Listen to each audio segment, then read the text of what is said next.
Hi, this is Phil Potempa, and welcome to another edition of Notoriety. Each week we bring you everything to mark on the calendar, what's not to be missed, everything happening in Northwest Indiana, Chicagoland, and beyond. And of course, this is the broadcast equivalent of all of the feature stories, columns you'll read in the flagship Post Tribune under the umbrella of Chicago Tribune Media. So you can always find all these stories and columns and features at chicagotribune.com. Of course, we could not be here without all the generosity that is our underwriters and our sponsors, the kind folks at People's Bank. Arts advocate Sue and Andy Arnold are always so generous to make sure that this broadcast has been happening these past 9 years. And of course, our home away from home Theater at the Center, Center for Visual Performance in Munster, Indiana.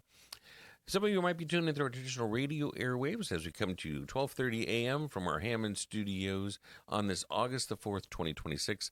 Others maybe are finding us on social media through your stream. You have the added advantage of seeing everything that is our window to the world in our studios here, the Starke and Van Til studios, which includes quite a few stacked books in front of me here and a little bit of green foliage, and a co-host, Luke Miiller. Thank you for joining us, Luke. Good morning. Glad to be here. And zooming in, we're going to find out what is going on with all the stacks of books, and we're going to find out everything beyond the books as well with a favorite festival that's returning for a fourth year as our guests zoom in to join us. We'll see if we can make sure we can hear and see our friends. There we are. Hi, everybody. Hi. Hello. Good morning. All right, we're going to start here with our I say the ringleader because this festival, it takes a whole team, but there has to be a leader that helps point in the right direction, and that's been happening these past 4 seasons in September with this wonderful festival back in my hometown area, Knox, Indiana. We're going to start off with our friend Nichol and let her introduce herself. And then we'll go to our visiting authors as well that are going to join myself there at the big event coming up just a few weeks away in September. All right, take it away to Nichol. Good morning, everybody. Thank you, Phil, for having us on your show. I appreciate it. But I am Nichol Chaja. I work for the Starke County Public Library here in Knox, Indiana. I am the business office coordinator / event coordinator. And I've been doing this for about 5 years. I've been with the library 9 years, but I've been doing the book festival and our other events for about 5 years now. Absolutely incredible. And we want to make sure we stamp a date on this festival as well, Luke, because you've joined me before as a helper to make sure we had plenty of books available with all the available authors. Our date this year for it? Yep, it's going to fall on Saturday, September 12th, and that is running from 9 a.m. to 3 p.m. So you have 6 hours to go on out and join and enjoy the festival. Our Zoom guests can't see it, but there's a poster that's being floated right across the screen. Gives all the information. It gives the address, gives a contact phone number as well to find out more information. But Starke County Public Library, it's the beautiful main branch right in the heart of Knox, Indiana, Starke County. Very, very easy to get to. It's a quick jaunt on US 30. You're there in absolutely no time, and boy, it is worth it. We've got a couple of our other authors lined up here, but one more time before we meet those, we have a roster of how many folks this year, Nichol, that are bringing their books right there to the folks to sign, meet and greet, and ask questions. We have 43 authors scheduled this year. Wow, that is great. That is a good along number. With vendors and all sorts of volunteers, outreach programs, a lot of stuff going on this year, a lot of guests. Very good. Okay, so let's start with our authors so we can first hear their names, and let's hear the books that they are bringing as well. Ladies, who would like to go first? I can go first. My name is Pebbles Wireman. I will be bringing 4 books. My first book is A Puppy Finds Its Way Home. It's a story about a dog that comes here from Korea. It's a true story about this puppy. And also Mookie and Me, which is a book that for every book sold, one is donated to a child.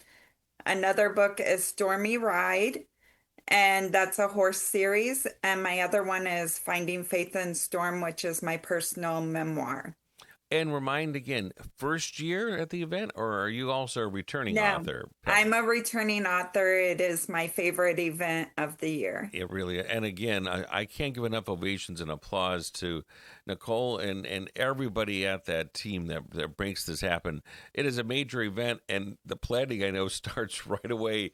As soon as each festival year ends, right away you're around that conference table talking about what worked, didn't work, how can we fine tune it, every year making it bigger and better. All right, now let's meet our other author. Hi, my name's Meg Hamand.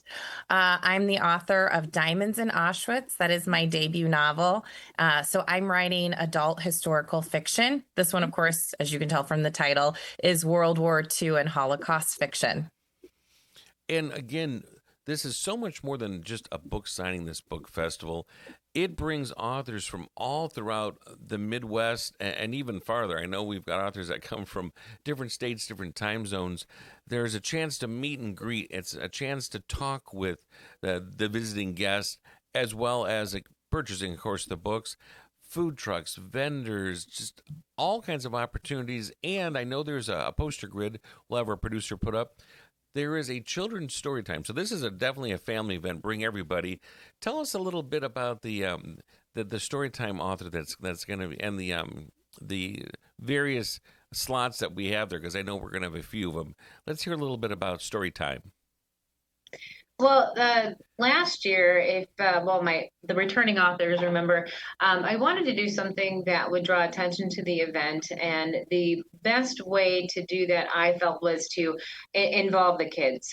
This has always been a family event, but I wanted to do something big, so I recruited Bluey, and so we did a story time with Bluey since it was so popular, and it went over really well. And we did get an influx because normally with events, I've noticed that towards like the afternoon, things start to wind down a little bit, and I wanted to bring in a whole new influx of people in, and that did it worked really well.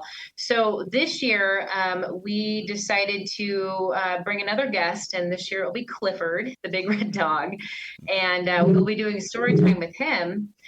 The neat part about it is we did have one of our employees here that had been with us forever. I think she was here 15 years almost. And she did all of our story times with us, and she retired this year. And it was really such a heartbreaking thing. I know she needed to move on, but everybody loved her so much. So I asked her if she would special guest the story time. And so Jenny will be with us to read with Clifford, and they both will be available for photos with or after the story time. So I'm excited about that, and I think that'll be a good thing for the families and the kids to come in and see. Absolutely. We'll put that poster up again that gives the reminder of the time and the dates and the events. It's the 4th annual Beyond the Book Festival. You'll see in front of me, I have a branded mug when we come back on that shot. That is one of the swag gifts that the authors were so kind to come away with. That says year 3. We are on to year 4, believe it or not, Saturday, September the 12th. This is a great event. It spans the day. It's inside and outside, but that library that is our Starke County Public Library is absolutely amazing. It has So a huge, expansive. beautiful atrium and so many spaces, and it is a very busy library. Which again, I applaud that entire staff. There is so much programming. When I go on your Facebook page, I see everything from how to create a sun catcher to other arts and crafts. Of course, the story times, the featured book authors. I think our 2 other featured authors that are joining us today will agree with me. You are the master or mistress, whatever title you'd prefer, of marketing and public relations, because you do such a great job getting the word out through social media and, of course, the media partners like WKVI and the others that are there to help spread the word. But you really, really, you kick it up a notch every single year. So is there other things that, again, you kind of thought, well, we're going to change this? That was a genius idea to have programming and a special guest appearance later in the afternoon, because you're right. Sometimes it'll kind of fade a little bit as the hours span. That first year, you had a whale of an author that drew also from near and far. Do you remember that first year and that author? I do. That was Daniel Kraus. Oh, and he had a great Yes. presentation. And how about this? Did you know that there is now a movie based on that book that came out? Yes, and he won a Pulitzer, which I think is amazing. So good for him. I just actually saw him last weekend. I met with him. I'm going to announce on the show. I was going to hold off a little bit, but he has signed a copy of his Pulitzer winning prize book, Angel Down. He signed that, and I'm going to give that away at the festival this year. Oh, So I'm super excited about that. So give us also a reminder. I know our other authors get a kick out of this too that are joining us. Tell us about author bingo and what this is, because we like to keep people busy and keep their sleeves rolled up throughout the day. Author bingo was something I saw another library do this at one of their events, and I thought it was a great idea. A lot of times, I personally, my experience when I go to author events is that when I go to tables, it's kind of like is an awkward thing to me to like, hi, or I feel bad that if I'm not going to purchase anything from them, so I kind of like avoid that person, and I don't want to. So what I've designed was author bingo, and what that does is that I contact all the authors and I ask them if they want to be a part of this. And if they're interested, I put their name on a bingo ticket. And from that point, everybody that walks through the door is going to get an author bingo ticket, and they have to go up to that person. They have to say hi. It forces them to go to the author if you're not going to buy anything from them, to at least introduce yourself.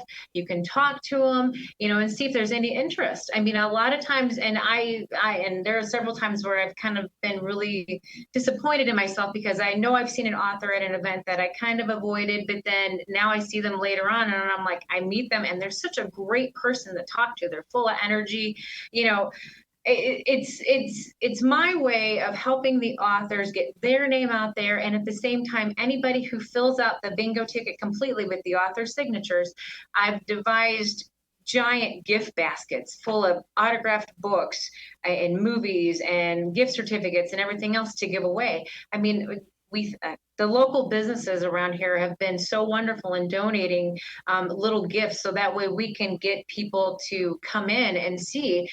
Again, my biggest thing is, yes, I want to help out the authors, but I want people to know that your local library is not just books. It's not just internet. There's so much more out there. And our team that we have, and you're absolutely right, we have an amazing staff. Our staff is, as many places that I have been and worked for, this staff is such family. We're so close, and we all are always coming up with new ideas, and we're all so helpful towards one another that I just want people to know that the Knox, not just the Knox Library, but the library in general is a great place. It's such a great resource that, anybody can come, and it's free. That's the best part. You've got all this at your hands and it's free. And I just wish more people would at least come in and see. And that's why I do these events. That's why I have these giveaways. That's why we do all these outreach programs, is because the library is probably one of the best places you'll ever go to, in my opinion. We get a lot of folks, if you're wondering again, because of course this broadcast will go everywhere because it'll be up on social media. And if you're thinking, gosh, Knox, Indiana, Starke County, Bass Lake is one of the highlights that we have just a stone's throw away from the library. And a lot of folks that are there with their summer cottages, or folks that might be just in for the weekend, a lot of that crowd will come through, and they enjoy this book festival. And now in its fourth year, it really, I think, is drawing more. Luke's got a question here, but before we go to Luke, just to my two co-authors that are up there as well as guests, remind me again for the two of you, where each of you are from. Are you from our Northwest Indiana area, or do you come from a little farther distance? I'm from Plymouth, Indiana, and also that day, Princess Belle will be with me, and she will be autographing her book with a stamp with her actual paw print. Love that. So, I like the polka dotted bow, too. That's very retro fun. And our other author friend. Well, it's hard to follow that. I will just be at the table autographing Diamonds in Auschwitz. I was born and raised in Starke County, so Hamlet, Indiana. Yeah. So my parents live a mile from the Knox Library, but I live in Plymouth now, in the big city of Plymouth now. And Hamilton, of course, not too far of a stretch on along US 30, a beautiful big Christmas tree farm there. Yes. Hensler's as well as a claim to fame. Well, Yeah. my question's also for our two authors, Pebbles and Megan. I'm always been kind of intrigued by the strategy of the authors at these type of events in terms of, do you give too hard of a sell or a soft sell? How much information you give about your books to try to draw people in without giving too much away? So could you talk about the strategy of how you try to let people know about your titles? Who wants to go first? Well, I'm having the puppy there is going to certainly help, I think, as a conversation starter for Pebbles. Honestly, I don't go to events to sell my books. I know that sounds weird. I actually go to events because I feel that the people that want the books, it's a gift to them. I'm there to offer something to people who are looking for this item. And I have a different approach. I'm not there to sell it to someone that's not looking for it. It's there for the people who it really, children, that a book about a puppy is going to bring, it brings hope, it brings courage. So I'm looking for the grandparent that this book is going to be a blessing to give to their grandchild, or a parent that, so to me, it's not even about the sales, it's more about the connections with the people. And Megan? I definitely agree with that. I love talking to the different readers. I was just at an event in Indianapolis, and actually some of the best conversations, the person did not buy the book because it just wasn't their genre. And I love to hear what everybody else is reading or what they're interested in. I also have a pretty set, elevator speech, if you will, when they say, okay, tell me about your book. I got it down to just, a couple sentences that gives them hopefully a hook. I always struggle though when they pick the book up and they're reading the back of it. I'm like, do I talk? Do I let them read? What do I do? So I always get a little anxiety about that time. But yeah, I totally agree with Pebbles. It's fun to meet the other authors, which is something that I really love about the Starke County Beyond the Book Festival. It's great to meet the readers. And then, selfishly, I do like to sell books though. Exactly. Yeah, the book selling is always kind of a bonus because you're right. We live in a world where we all know with a couple clicks, anybody could have any of these books and have it, who knows, with a drone maybe by that afternoon or very quickly. But coming out and having that interaction, that one-on-one, answering questions, or maybe folks will want to say, how long did it take you to do this book? Or, what inspired you?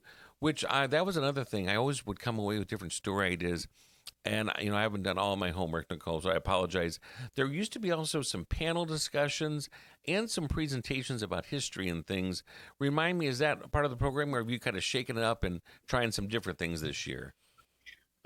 Each year, I always try to, when there's a program going on, I like to step in and see what the attendance is like and see where the interest is at. I personally love discussion panels between authors. I think it's very interesting. But they don't seem to be well attended at the events. So I try to do things differently every year to see what the interest is. So this year, the Indiana Humanities and the Indiana Author Awards sponsored a writer, an author, to come in, and they are. She's going to be. Her name is Alicia Rasley. She's got tons of books. She writes historical fiction like Meg does, but she is going to be teaching a writer's workshop during the event, and it's a couple of hours. We do have sign-up sheets if people are interested. It's free. And you don't have to stay the whole time if you want to pop in, see what it's about. If you're an aspiring author, if you're an author that's going to be at the book fest and want to spend a couple hours there, let me know. It's just, it's going to be very, very interesting. And she's going to show people how to start plots, how to write characters, how to evolve your characters. So I'm really excited to see that, and I really do hope that draws a lot of interest. And we really appreciate the humanities allowing us to be able to do something like this. And you're right, it is tricky because you've got so much going on during the course of this festival. So when the PA announcement comes out that says this breakout session is happening, it's a double-edged sword because it pulls away from the main thoroughway where everybody's at in the different spaces, and it kind of takes them apart for a half an hour, and then, of course, it puts them back, too. So it's great that you're always testing things out a little bit more. I wanted to hear a little bit more about Megan and your books. It sounds so fascinating. Again, as somebody who's a fan of history, tell us a little bit more, again, about the inspiration, and then give us I love that you called it your elevator kind of thumbnail description synopsis. Yeah. So my book is obviously it's two timelines during World War II. And the first character in the very beginning, you read the book, her name is Rachel, and she's a prisoner in Auschwitz, and she finds a diamond ring in the mud. And it's the catalyst that wakes her up and makes her realize that even though her entire family is gone, again, you learn this in the first chapter, there is still life and hope and beauty around her in this terrible place. And it's what kind of allows her to meet a little girl named Haya and create a relationship with her. And then mixed into those chapters is the story of Rachel and Hannah, and they're the ones who bought the engagement ring in Prague. It's their ring, and it talks about how they held onto it during the Nazi occupation of Prague, the Jewish ghetto outside of the city, and then how it ends up in the mud in Auschwitz. Now, have you? I mentioned you did Indy. Have you done some of the Chicagoland spots?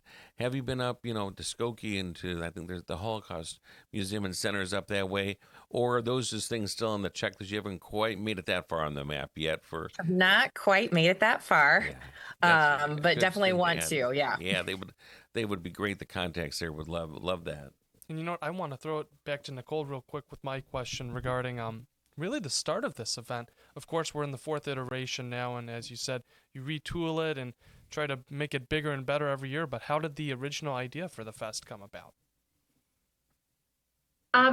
That's a fun story. I actually, it starts out during COVID. A lot of people know, I mean, it's no secret. I'm a fan of Stephen King. It's no secret. But I also am a huge fan of his son, Joe Hill. So on a Facebook during COVID, during the lockdown, I was a member of a Joe Hill fan club page, and somebody wanted to start an online book club. And I thought that would be really interesting, especially if we're talking about my favorite authors, So we met up, and, to this day, here it is, 2026, 6 years later, we're still talking. But I kind of formed a bond with 2 of the ladies that were in that group, and we decided to start traveling once the ban was lifted. And so not only did we go on a Stephen King tour, yes, I did, which was really fun, by the way. But anyways, we went to, it was a horror author festival, but it was in Massachusetts, and it was at a library. And the amount of people that were there, because when we went there, I mean, their library was pretty big. Ours isn't as big as theirs, but because they had a couple of floors. But I couldn't believe the amount of people that showed up, all the authors that were there. And I thought to myself, my library could do this. We could totally do this. I could see this happening. And of course, no offense to anybody's, or anybody's genre, but I wanted to make it a horror event. And when I first brought the idea to my director, she said no, and I was like, oh man. But so we tweaked it a little bit, and so we made it a family thing. And then she finally agreed after a couple of months of like wearing her down, and she'll tell you this to this day that I wore her down with this. And so it was all on me. I said I would take care of everything. I would do the funding. I would take care of the guest. I would do that. And I probably spent many, many hours emailing authors. And it's crazy because the first year it was very difficult to find authors for the event. No joke, because it was the first event and it was at a library and people were unsure and some of them didn't want to drive that far. But needless to say, the people that were there the first year made it very successful, and for us to go on to another year. And from that point,